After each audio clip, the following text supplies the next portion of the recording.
Okay, Barry's ready, and the microphone's working. Okay, can I have your attention, please? We're going to get started. We're going to get started now. If you'll please find a seat. I know the room's not full, but we need to stay on schedule because we have so many other important things to do the rest of the day. So this is the report back session, and what we're going to do is have one of the leaders from each of the workshops speak for about 8 to 10 minutes about what happened in the workshop. This will be just an overview, just a sketch of what happened. And then each of the workshop leaders will also be providing a written summary, a written report on what came out of the workshop, maybe what they plan to do in the future. And so if you have any comments that you want to tell your workshop leader to include in those reports, please do so. So our first workshop listed on the agenda, and we're just going to go in order, is the workshop entitled "How the Internet Changes Activism," and it's led by Donald Walter, one of the members of the World Beyond War Coordinating Committee. So, Donald.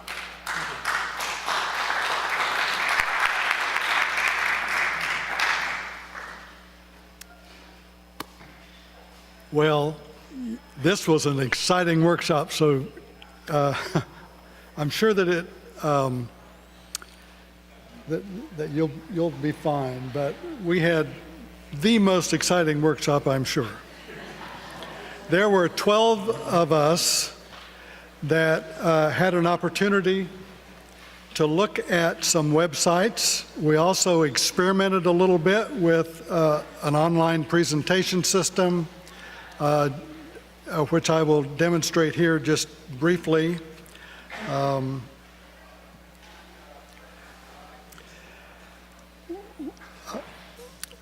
This navigation system, you navigate using arrow keys, and this is online. This is all done in a browser, and we were talking about the fact that activism can be the courageous act of a few,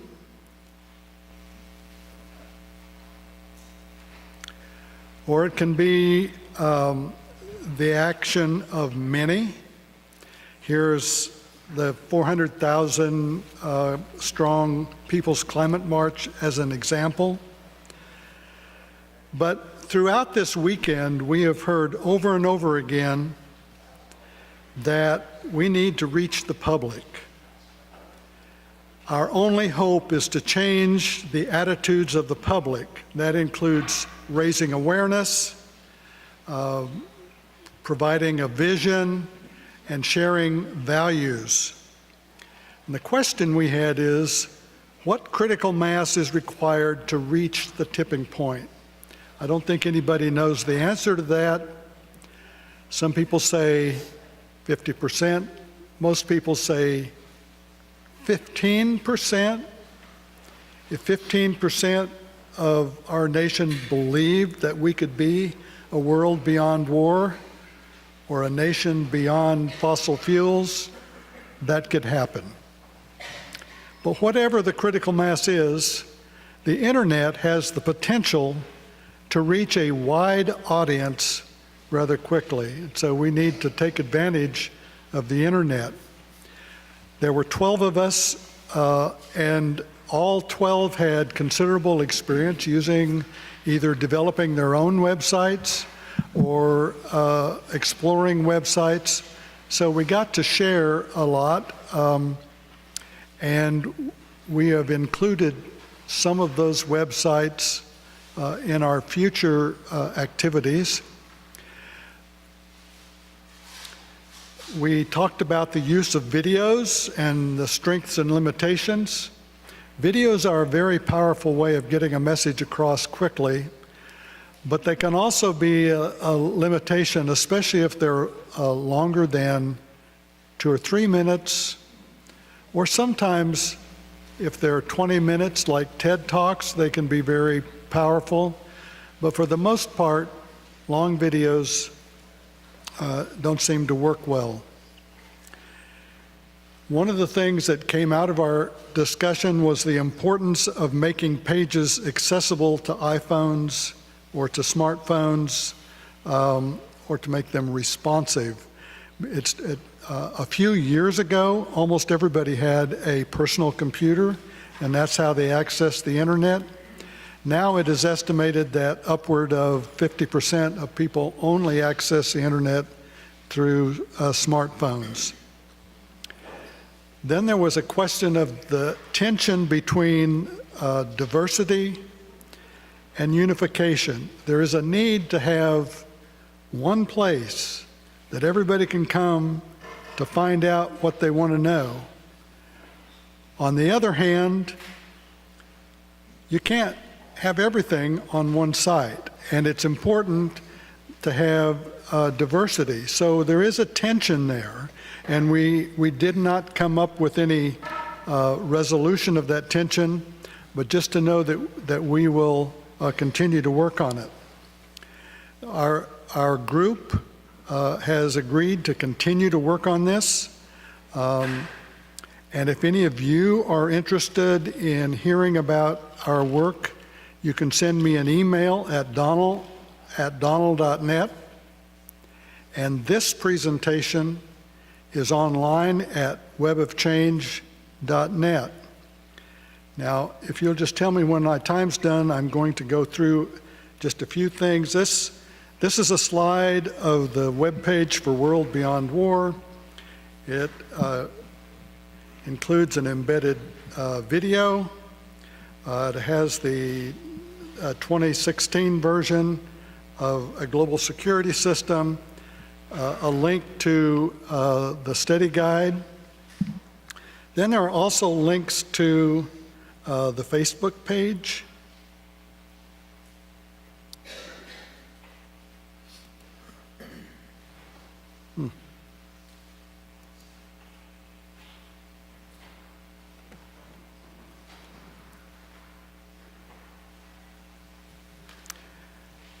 And then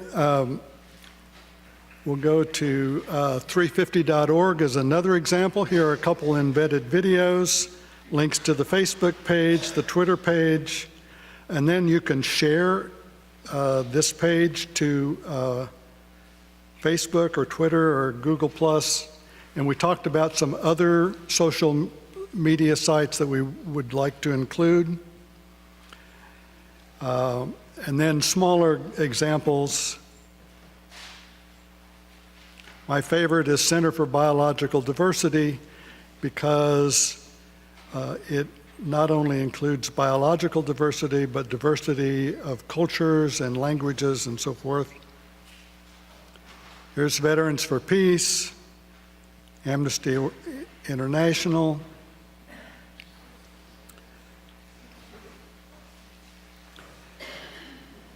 But one of the things that is helpful is we often think of ourselves as being rather isolated.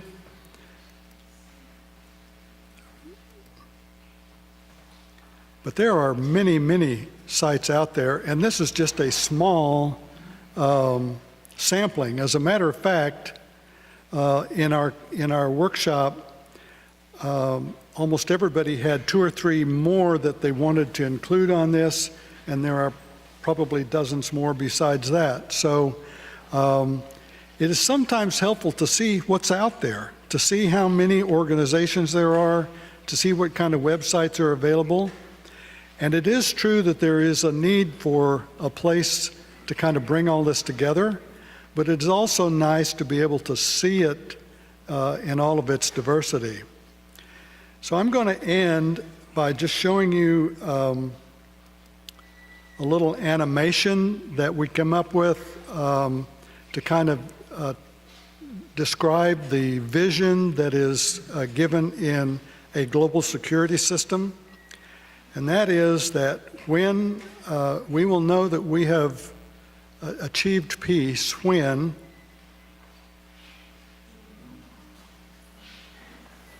the world is safe for every child to grow and explore. Even those who had known only war can play without fear of bombs or drones. There is good education for all of them as far as they want to go. All children study peace and are trained in powerful, peaceful methods of confronting violence. The children realize they are citizens of one small planet, as well as citizens of their respective countries. Children are healthy, health care is freely available, and food, water, air, and soil are clean. All energy sources are clean and renewable. Children never become soldiers. Though youth may serve humanity in voluntary organizations or in some kinds of universal service for the common good.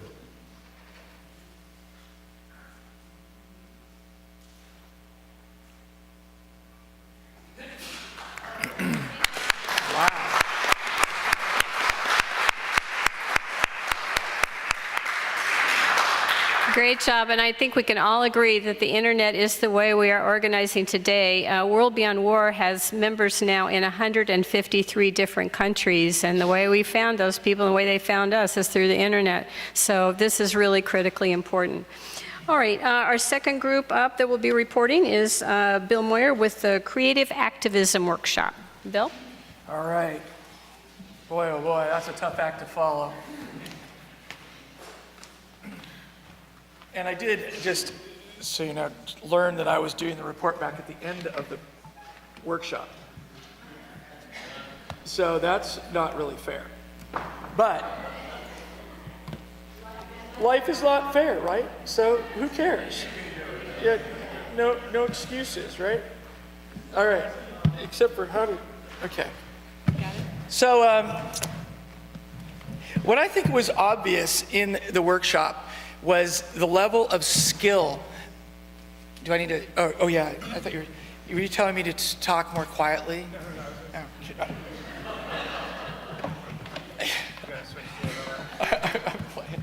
So, hey, let's give it up for Wyatt and all the folks who are hosting us here and making sure we get some.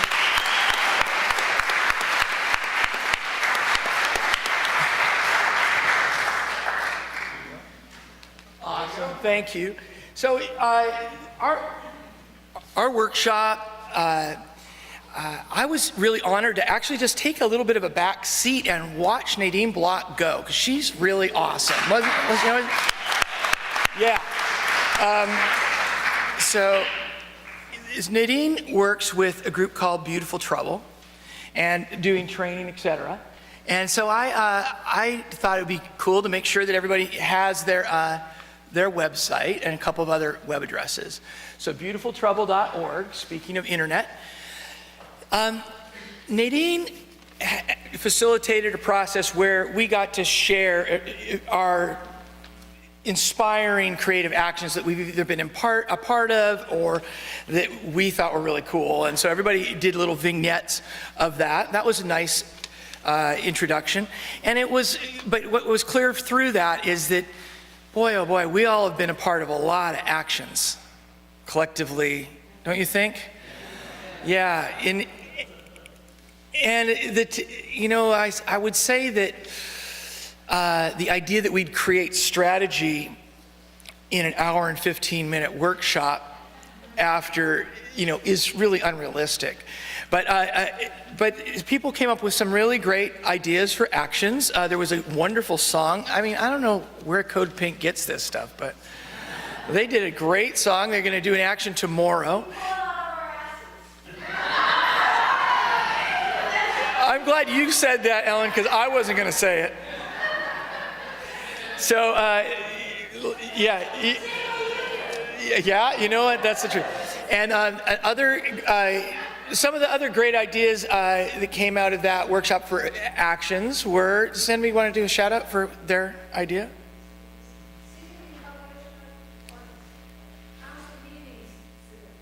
Sit-ins and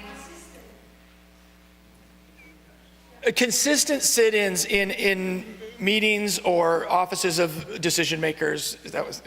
So what was Nadine helped us look at was, where are the opportunities using a tool that's used a lot through trainings of point of destruction, point of creation, point of assumption, where are the opportunities for where we can intervene? And so she led us through an exploration of that, and then gave us all a chart to work on developing actions related to that. I guess, one of the things that came up in the small group that I was in was the difficulty of addressing national and international issues and feeling like you can deliver victories. And the connection between, certainly with the environment, it's been obvious how to do that, because we go where the collusion between corporate and elected power is most vulnerable is when it manifests in our communities. And so, with kayaktivism or whatever that is, Backbone Campaign learned a lot of lessons by bringing the tactics that we do for national movements and bringing those down to the community level for areas where we can actually deliver a win, where the people, our elected officials, are actually still accountable to us, and the media actually wants to cover a story, and they need stories to cover. This is a big challenge when we start bringing in, climate and war and peace. So how do we then go back to the lessons we've been learning this weekend about the military-industrial congressional complex? And then, right, let's make a commitment to keep congressional in there, even though Eisenhower took it out, okay? Because it's that collusion between corporate and elected power that happens at Boeing, or the corporations, electric boat, was that a North, what is it called?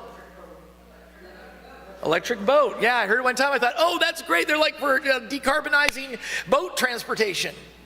No, they're for nuclear submarines.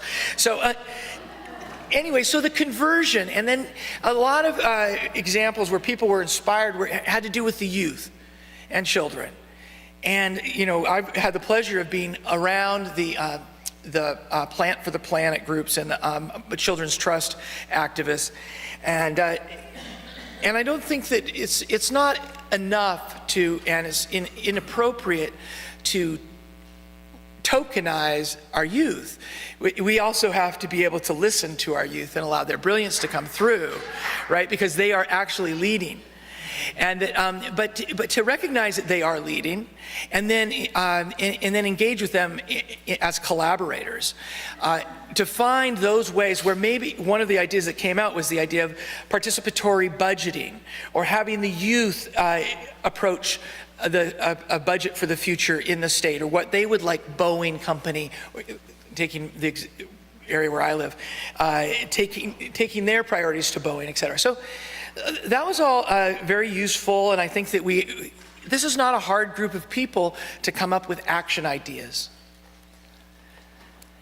I have to say that what I feel most challenged by is the knowledge that unless I'm participating in community and having dinner with my neighbors and helping with the local resilience of the community that I live in and building that level of relationship, I feel like we may not actually be getting where we want to go with just more, even if they're clever tactics.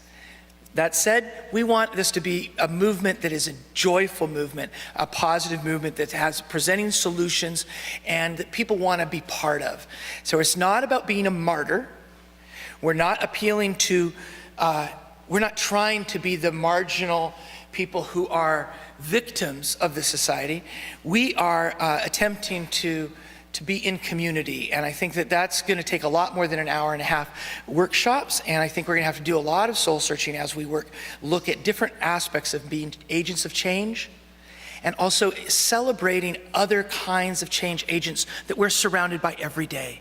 The people who are growing the community gardens, the people who are doing the tool libraries, the people who are the documenters, the videographers, the community organizers who aren't trying to sell or get you onto a petition, but they're just listening to the community about what is the community's interest and what does it want to do. And I think that's this idea that there are many sectors of agency, there's many ways of being, traditions of change making. And we should be celebrating the whole spectrum, because if we do that, I think we'll start to discover that our movement is far larger. And if we start honoring the work that these people are doing to build the new society, we'll have a more celebratory, sustainable, and resilient movement. So if I've left anything really important out of our report back, and with my editorializing, I would like to be called out right now, or at least augmented. So anybody from the group want to share any other piece?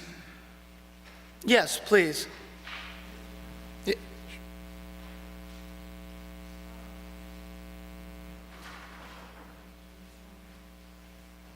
Well, one of the things that we had in the workshop was the opportunity to sit together with a small group and come up with a plan. And our group came up with something that we actually intend to do. And I invite you to join with us, either locally here or in your own state or community.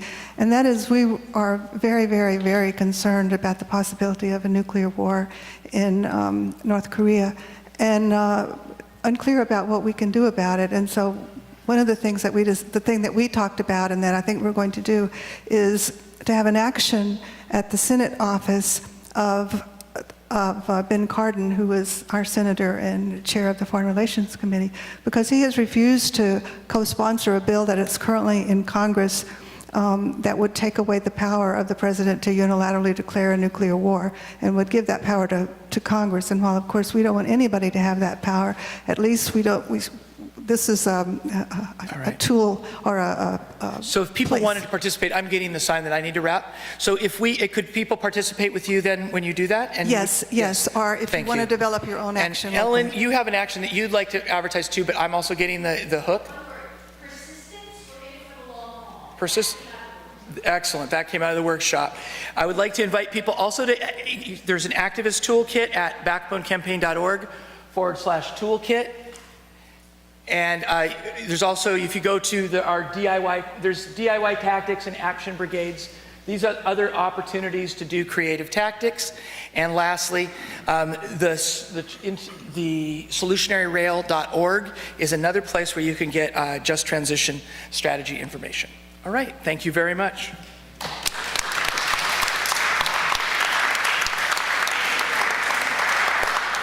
Thank you very much. I know everybody is wanting to know more and they want to get involved.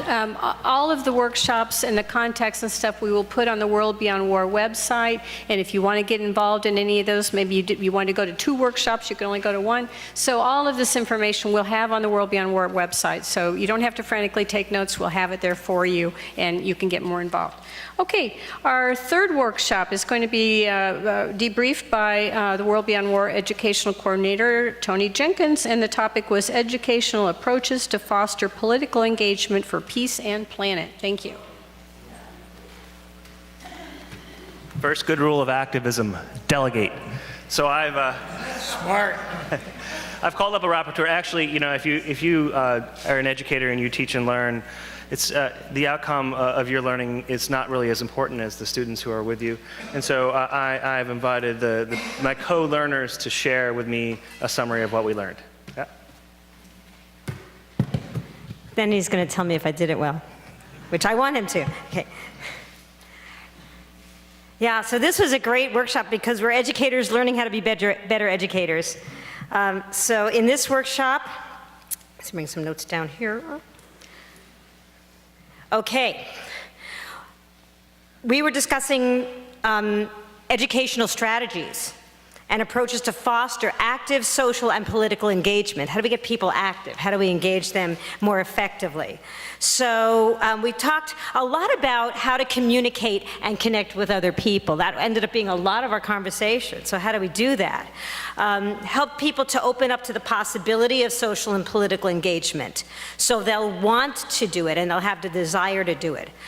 Focusing on children is great because they don't have a deeply developed worldview yet.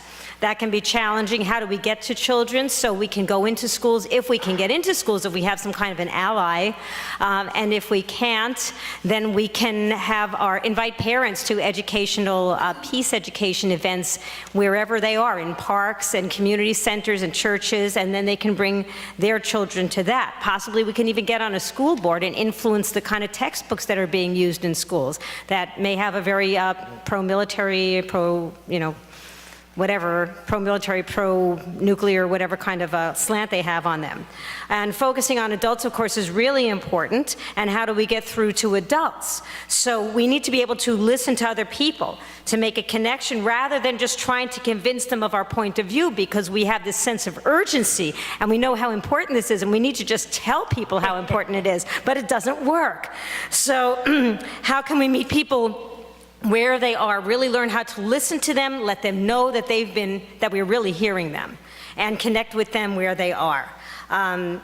In this way, we can start to speak to things like the influence of right-wing television and radio. How do we engage with people who think differently and have that reinforced every day? We have to be the media. We have to listen to other people. Radical empathy, the idea of radical empathy, I believe that was Charles Douglas.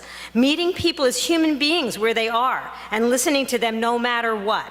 Not about winning the argument or bringing people to your side, but forming a bond with somebody. And if we can make that our first and primary goal, we can have a lot more success. Be curious. Ask people what's going on for you. What do you need or to feel safe in the world? Or ask them in whatever way comes to you, to ask them that. Try to identify what needs they have that aren't being met. How are they trying to meet needs in a way that we think is destructive to people and the planet? And help them to see that. Citizens Climate Lobby is using these techniques in their work. It's about listening to politicians and lobbyists and letting them know you've heard them, and then there's a space for you to introduce your perspective. Explore some kind of activities we can do that help to bring adults to a space of openness, learning, and willingness to hear. Create spaces for learning. We don't have enough spaces, not for winning points, but to create open dialogue. To bring people's consciousness, ideas that they actually already hold. We know that the majority of people are against war. They're for health care. They want a job. They want a house. So why don't they act on what they know they want? How do you make space for us all to stand together despite some differences we may have? And help people to have the courage to come out of their comfort zone. Storytelling, very, very important. Personal stories really connect with people. They can help them to see themselves as part of that picture. We had the example of the Lorax. Well, it's a wonderful story, and it's very instructive to us because the Lorax speaks for the trees, and the Lorax is trying to tell everybody how important it is we need to save the trees. And we all identify with him, everybody in this room, but he doesn't succeed. So we need to have our stories where we do succeed and know how to connect with people so that we have that success.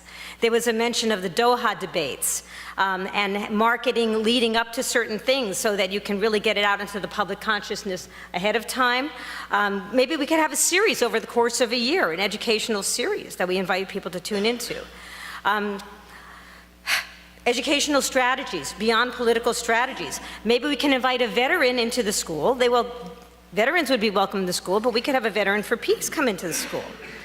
People telling their stories, like how do you pronounce it? The Habaksha? The Habaksha stories of atomic bomb survivors that go into schools and tell their stories. Storytelling gets across a lot of different perspectives, and people can relate to other people's personal experiences. So people act on things that have meaning for them, that have significance in their own lives. So we can have an intellectual understanding of things. I mean, how many of us go through this? We have an intellectual understanding of something, but we might not really identify with how meaningful it is to us, and so we kind of gloss over it. So we can connect through a story about who we are and what we share. We can use elicitive learning, drawing forth from other people's understanding of the world, bringing that into the conversation. So we need to tell their story, They need to hear us tell their story so they can see how their story intersects with our story. And then they can see how they're part of our story and we're part of their story too. Positive advertising can be just wonderfully effective. We learned about an ad that was on the side of buses, a National Geographic ad, pictures of baby animals on bus stops. And the ad says, "Look what we can save together."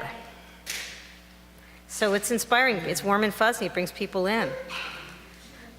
Letting people know we're not against them, even though we may be against something that involves their work or you know, their weapons, military, jobs that pollute the planet, really letting them know we are not against them and we want to work with them, work on solutions and to establish trust. Dialogues like something along the lines of truth and reconciliation.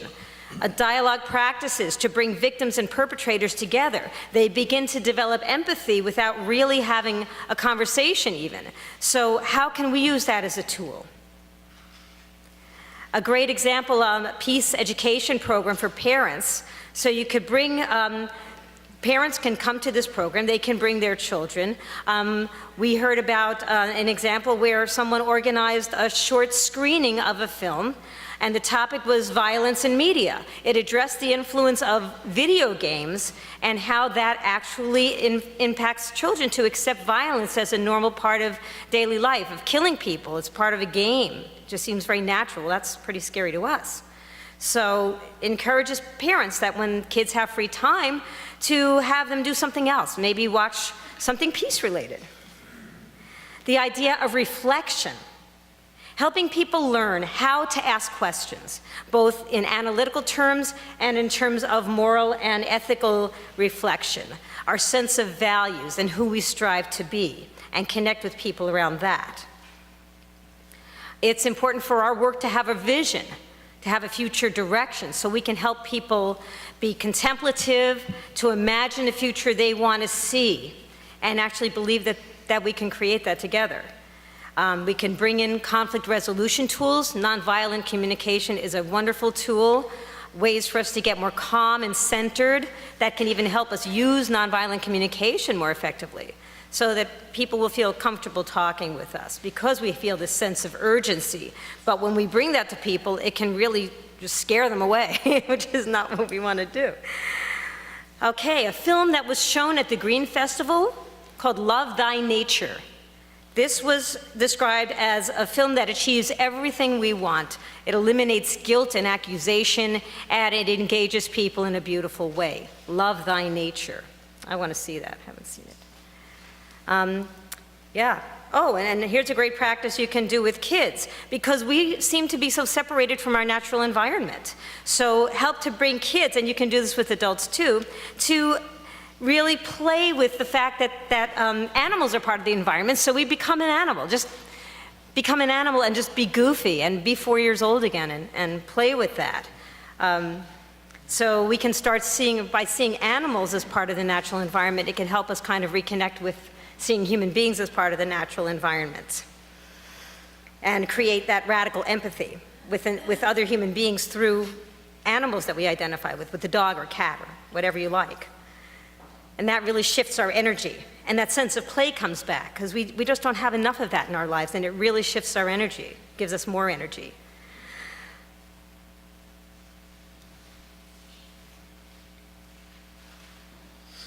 Okay.